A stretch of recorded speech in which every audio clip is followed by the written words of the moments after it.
fourth session of the holiday, and I am yet to blank because I've just brought this one onto the rocks.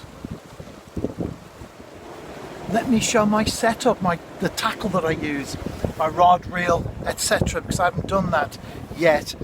That's a cheap rod. It's a telescopic one and a reel, and I bought two many years ago now from Abermouth, Barmouth. I can't remember how much they were, but they were ridiculously cheap. Something like £35 each for the rod reel, obviously £70 for the two, something like that.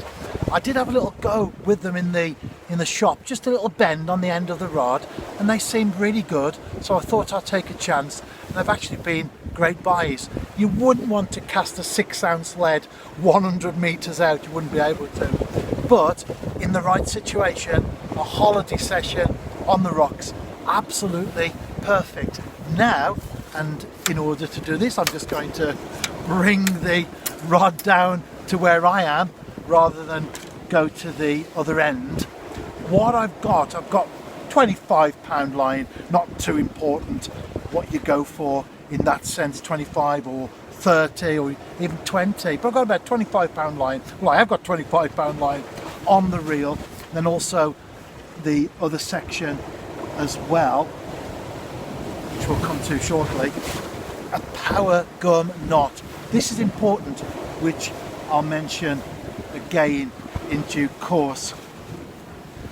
There's the float, and it's a nice sized chunky float. You could use that for pike fishing, and beneath that there's a bullet lead, then the bead, then the swivel, then some more £25 line.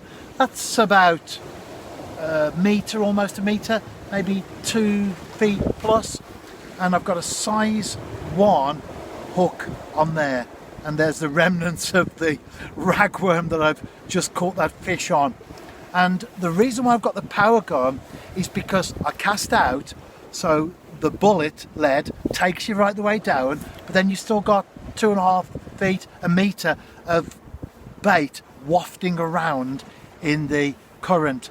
So then as the lead goes down, that comes up and hits the power gun knot. And the reason why I've got that quite bulky there is so that I can see it in the water. Normally coarse fishing, you keep it nice and tight, you trim off the loops there, but I want that quite bulky so that I can see it.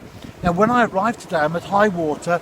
The other sessions have been around low water marks, but today it's high water, and what I've been doing is I just set it at 10 feet to start with, and then I could feel the bottom, so I knew I was a little bit over depth. Then I reduced it even more. That was a little bit too much because it wasn't down where I wanted to be.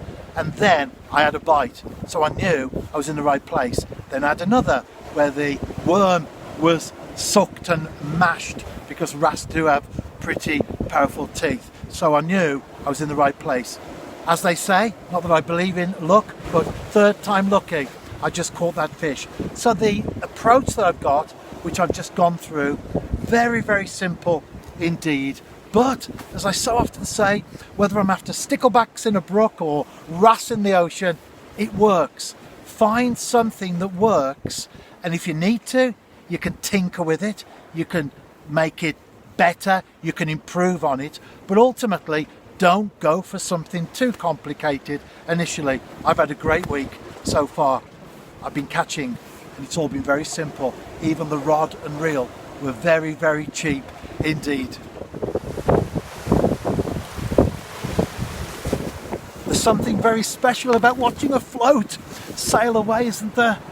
Whether you're after roach, pike, chub, tench or wrasse.